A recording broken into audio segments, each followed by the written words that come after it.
एक गांव में एक किसान रहता था। वह गांव के पीछे बहने वाली नदी के किनारे खरबूजे की खेती करता था। प्रत्येक वर्ष की भांति इस साल भी खरबूजे बहुत मीठे हुए थे।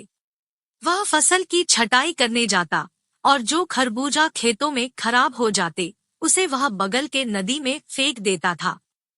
नदी उस पार एक सियार रहता था। नदी में बहता हुआ एक खरबूजा उसके हाथ लगा। वह उसे चखा तो खरबूजा बहुत मीठा था। अब ऐसे ही और खरबूजा खाने की उसकी इच्छा हो रही थी, परंतु नदी में पानी ज्यादा होने से सियार नदी पार नहीं कर सकता था। सियार वहीं खड़ा सोच ही रहा था कि उसे एक घड़ियाल दिखा। उसे देख सियार को एक तरकीब सूझी। वह घड़ियाल से बोला, मामा, अच्छा हुआ आप दिख गए। मैं आपका ही इंतजार कर रहा था। मुझे आपकी बहुत चिंता होती है। नदी में मछलियां अब धीरे धीरे बहुत कम हो गई है और आप नदी के बाहर अपना शिकार भी नहीं कर सकते। इसलिए मैंने एक योजना बनाई है। यदि आप मुझे अपनी पीठ पर बिठाकर नदी पार करा दें तो मैं आपको भरपेट खाने को मीठा खरबूजा दूंगा। मीठा खरबूजा का नाम सुनते ही घड़ियाल के लार टपकने लगते हैं और वह नदी पार कराने को तैयार हो जाता है। आओ भांजे, मेरे पीठ पर बैठ जाओ। घड़ियाल सियार को अपने पीठ पर बैठाकर उसे उस पार ले गया। उस पार पहुंचकर सियार खेत में खूब खरबूजा खाया और आते समय घड़ियाल को भी खरबूजा लाकर दिया। घड़ियाल भी खरबूजा बहुत चाव से खाया और एक खरबूजा अपने पत्नी के लिए भी बचा कर ले गया। उसकी पत्नी को भी खरबूजा बहुत पसंद आया। ऐसे ही निरंतर सियार घड़ियाल के पीठ पर बैठकर उस पार जाता और दोनों खरबूजा खाते तथा घड़ियाल अपने पत्नी को भी ले जाता। घड़ियाल रोज खरबूजा खा खाकर पक चुका था। अब सियार की तरफ उसकी लार टपक रही थी। अगले दिन वो सियार के पास गया और सियार भी हमेशा के भांति घड़ियाल के पीठ पर बैठ गया। खरबूजा तो मैं स्वयं भी जाकर खा सकता हूँ। मुझे सियार की कोई जरूरत नहीं है। पहले उसको खाकर अपनी जुबान का स्वाद बदलूं। घड़ियाल जब नदी के बीच पहुंचा तो उसे विचार आया कि अब तो सियार के जीवन के कुछ ही पल शेष बचे हैं। उसे सच्चाई बता देना चाहिए। अब तो वह मेरे कब्जे में है, चाह कर भी भाग नहीं सकता। मुझे बहुत जोरों की भूख लगी है। अब मैं और आगे नहीं जा सकता। मेरे हाथ पैर रुकने लगे हैं। ऐसा लगता है हम दोनों यहीं डूब जाएंगे। इतना सुन सियार समझ गया कि अब घड़ियाल उसे खाने के फिराक में है।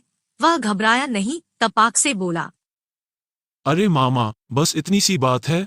चाहो तो आप मुझे अभी खा लो। आपने पहले क्यों नहीं बताया? मैं तो यही सोच रहा था, कहाँ आप ताजे ताजे जानवरों के कलेजा खाने वाले महाबली हो। इतने दिनों से कैसे मामूली सा खरबूजा खाकर आपकी भूख शांत होती होगी। इसलिए मैं रोज खरबूजा खा खाकर अपना कलेजा बहुत बड़ा कर लिया हूँ। अब इतना बड़ा कलेजा साथ में लेकर तो चल नहीं सकता। इसलिए मैं अपना कलेजा झाड़ियों में छुपा के रखा हूँ। यदि मुझे अभी खा लोगे तो हड्डियों के सिवाय और कुछ नहीं मिलेगा। थोड़ा और हिम्मत बांधो मामा, यदि किनारे चलो तो आपको अपना बहुत बड़ा स्वादिष्ट कलेजा खिलाता हूँ। यह सुन घड़ियाल खुश हो जाता है और सोचता है, सियार सही ही कह रहा है। वह वापस किनारे की तरफ आ जाता है। किनारे पहुंचते ही सियार उसके पीठ से कूदकर बोला, अरे मामू, दिखा दी ना अपनी दोस्ती की फितरत। अबे गधे, कोई अपना कलेजा भी कहीं निकाल सकता है क्या? अब चल भाग यहाँ से। अब घड़ियाल अपनी मूर्खता पर पश्चाताप करने लगा और घर जाकर पत्नी को सारी बातें बताई। चतुर सियार इतना आसानी से आपको बेवकूफ बनाया और आप बन भी गए। खैर, बकरे की माँ कब तक खैर मनाएगी? पता करो कि वो नदी में पानी पीने किस किनारे पर आता है। उसी टाइम उसे दबोच लेना। कुछ दिन बाद घड़ियाल को पता चला कि वह सियार नदी के किनारे एक बरगद के पेड़ के नीचे रात में पानी पीने आता है।